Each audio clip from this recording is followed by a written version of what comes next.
I'm Miss Nippert. Welcome to Tech Class. Today we're going to be learning about the bandsaw. First things first, we're going to learn about the safety rules that are required for the bandsaw, and we'll learn about some general shop safety too. Come on in and have a seat. Safety. Using the bandsaw for the first time is not as scary as it sounds. All you have to do is learn to be safe and have some confidence in yourself. The first thing we need to remember is to wear our proper PPE. That stands for Personal Protective Equipment. Hey Samir, are you ready to go to the woodshop room today? Tell me all about the PPE that you'll wear. I am ready to go to the woodshop room today. I have my safety glasses on to protect my eyes. I am not wearing any loose or baggy clothing that could get tangled in the machines. And I have my shirt sleeves and jewelry tucked out of the way, too. That's great, Samir. One last thing, let's make sure that you don't have any headphones or earpods in so that if there's an emergency, you can hear my voice.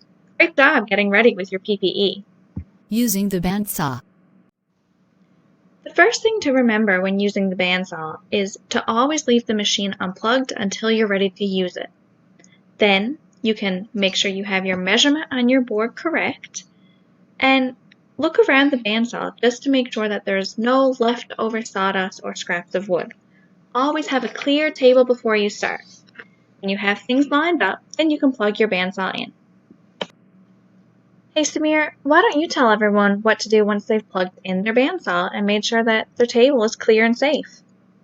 Well, miss, the next thing you do is get a sturdy stance in front of the bandsaw. Place your hands on the wood you are cutting, with one hand securely on each side. That's right. Do you remember how many inches you should always keep your fingers away from the blades? Always keep your hands 2 to 3 inches away from the blades.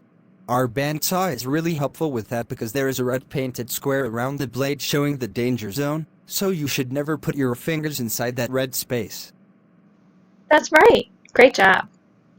When you're ready to cut, keep your eyes open, make sure you have your safety glasses on, and you can turn on the machine with your left hand.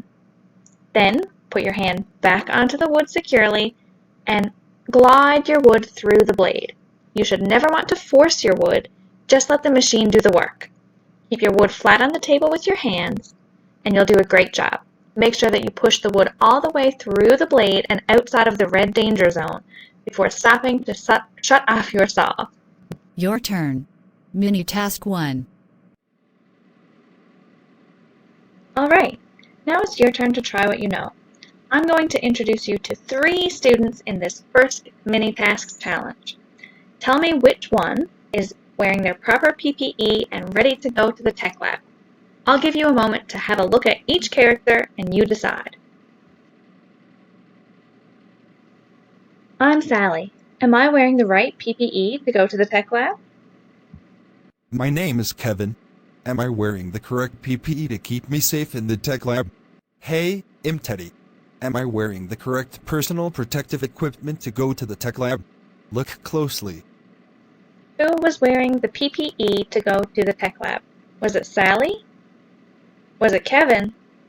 Or was it Teddy? If you said Kevin, you're right. He had safety glasses on, no visible jewelry or baggy clothing, and is all ready to go and work safely. Great job! Your turn. Mini task 2 and 3. So, Kevin has the right PPE, but does he know how to use the bandsaw safely? Take a moment and consider this in your second mini challenge. How many inches should your fingers always be from the bandsaw blade? How many inches? If you answered 2 or 3, you're correct. That one is easy to remember, miss. Your fingers can never go inside the red square. Okay, Kevin, you got me there. One last question. When should you plug in the bandsaw? Should it A, always be plugged in? Should it B, be plugged in just before you're ready to cut? Or should it C, be plugged in while you're putting on your PPE and clearing off your bandsaw table? Take a second, this one might be a little tricky. You should only plug it in once your PPE is on and your table is clear. If you answered like Kevin did and said that you should only plug in your bandsaw when your PP is on, your table is clear, and you're ready to cut, then you're correct. Great job! If you passed all 3 mini-task questions, exit this video and proceed to the Bandsaw Activities page on the website. If you got any questions wrong or still are not comfortable, re-watch this tutorial.